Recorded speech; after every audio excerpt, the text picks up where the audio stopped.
Halo Sobat Channel Indominator.com. Kami mengucapkan terima kasih atas respon positif yang Anda berikan pada postingan sebelumnya tentang pengalaman kami saat memasuki pangkalan Angkatan Udara Jerman di Neuburg. Dan dengan semangat untuk berbagi pengalaman kepada kalian, di video ini kami akan mengulas tentang pengalaman Indominator.com saat mendapat kesempatan untuk bertandang ke basis produksi Saab di kota Linköping, Swedia. Momen ini bukan sesuatu yang baru. Pasalnya kunjungan kami dilakukan pada pertengahan Mei 2016. Bagi kami, diundang ke Swedia tentu bukan sekedar serunya bisa melihat hal-hal baru, tapi lebih kepada bahwa Indominator.com telah mendapat pengakuan dari vendor dirgantara internasional. Setelah menempuh penerbangan sekitar 16 jaman dari Jakarta, Bandara Arlanda di Stockholm adalah tempat pertama yang kami pijak di tanah Skandinavia ini. Hanya dibutuhkan sekitar 1 jaman dari bandara untuk tiba di pusat kota, di mana kami menginap selama 1 malam.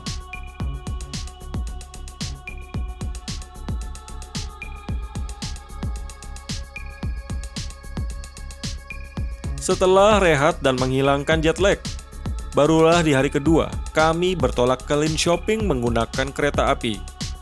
Jarak dari Stockholm ke Linköping sekitar 200 km dan dapat ditempuh selama 1,5 jaman. Sebagai informasi, Linköping adalah kota kelima terbesar di Swedia dan terletak di bagian selatan Swedia.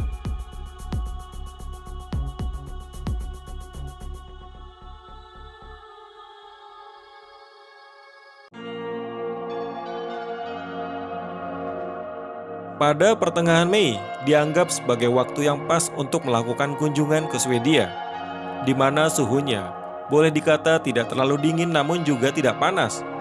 Terlebih kedatangan kami memang terkait dengan momen peluncuran perdana jet tempur Gripen E, sekaligus menyaksikan demonstrasi udara di Linköping.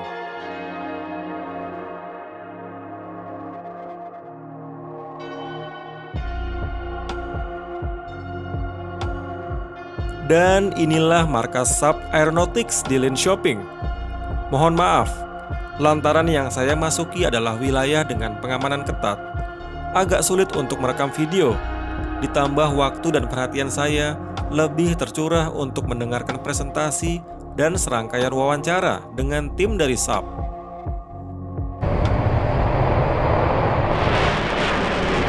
Tentang sosok atau spesifikasi jet tempur Gripen, rasanya tak perlu lagi lah dijelaskan, karena sudah overexpose dan pastinya kalian juga sudah tahu ya.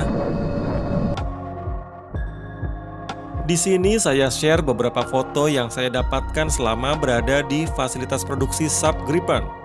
Mungkin menarik karena beberapa belum kami posting di website Indominator.com.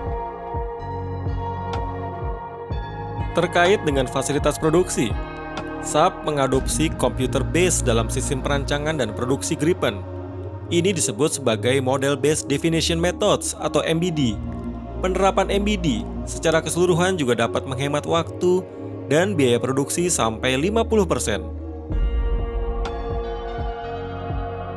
Model Based Definition Method adalah penerapan informasi 3D yang mencakup dimensi, toleransi, sistem perakitan, dukungan material, dan sebagainya.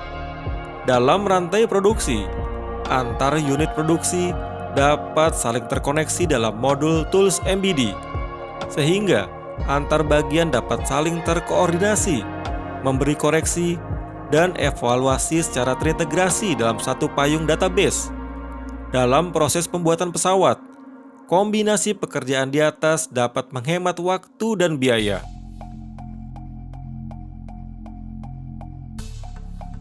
Menutup kunjungan di fasilitas produksi Saab Aeronautics, kami diajak untuk melihat hanggar tempat sosok Gripen C dan Gripen E berada.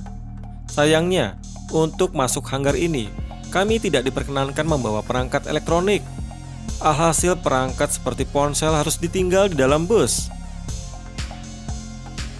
Di hanggar yang mendapat penjagaan ketat, namun jauh dari kesan kaku ini, Saab memperlihatkan sosok Gripen 397, sebuah jet yang dibangun khusus sebagai pondasi pengembangan Gripen NG, atau yang setelah di roll out atau resmi diluncurkan disebut sebagai Gripen E.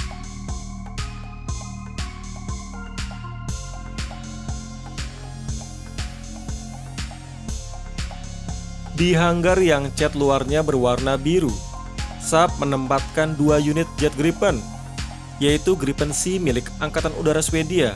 Kebetulan Gripen C dengan nomor ekor 261 pada sehari sebelumnya dipamerkan secara statis di hanggar rollout Gripen NG atau Gripen E.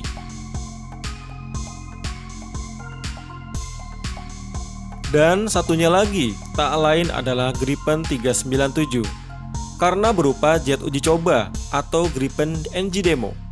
Tidak ada identitas Angkatan Udara Swedia di pesawat yang sirip ekor tegaknya tergambar elang berikut cakarnya.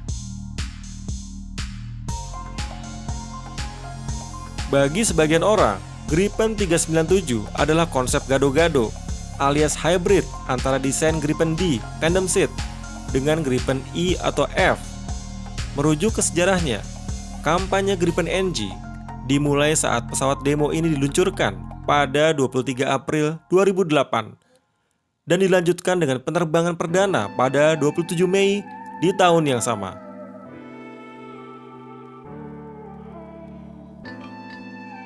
Rancang bangun Gripen 397 berasal dari Gripen D, yaitu dengan melakukan banyak perombakan fisik yang lumayan radikal. Di antaranya perubahan pada desain main landing gear, adopsi mesin General Electric F414G yang lebih kuat dari mesin Volvo RM12, plus pada bagian depan kokpit terdapat perangkat IRST, Infrared Search and Track, di mana sebelumnya di Gripen CD tidak terdapat IRST. Selama di hanggar test flight, Hans Einert selaku Gripen Test Pilot memberi penjelasan detail tentang desain dan sistem senjata pada Gripen. Fakta menarik lainnya adalah Gripen memang tidak dilengkapi drag chute alias rem parasut. Hans Einert mengatakan Gripen dianggap dapat mengerem cukup bagus dengan dukungan Canard. Ia bahkan menyebut penggunaan drag chute akan mempengaruhi bobot pesawat. Drag chute selama ini, seperti kalian tahu, digunakan pada jet tempur F-16 Fighting Falcon seri A dan B.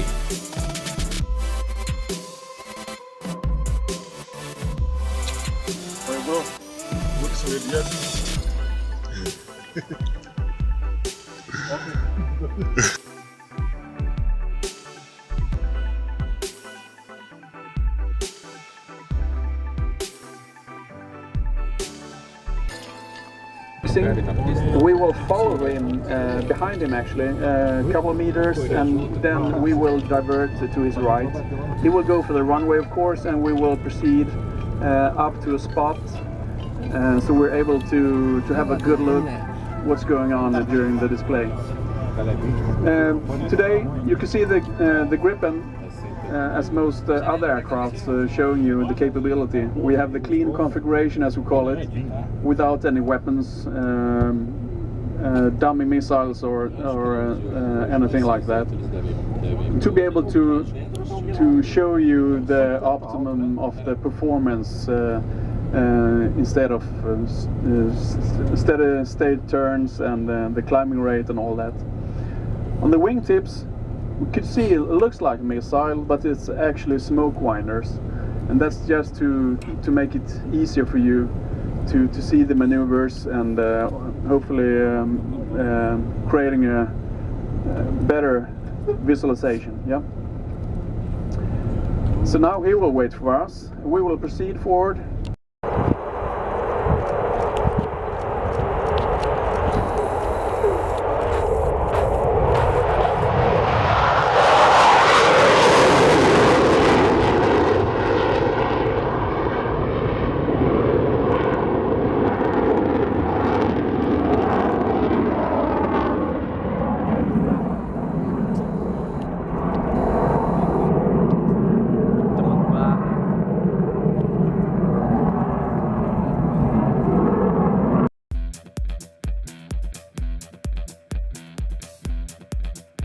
Nah, demikian video kami.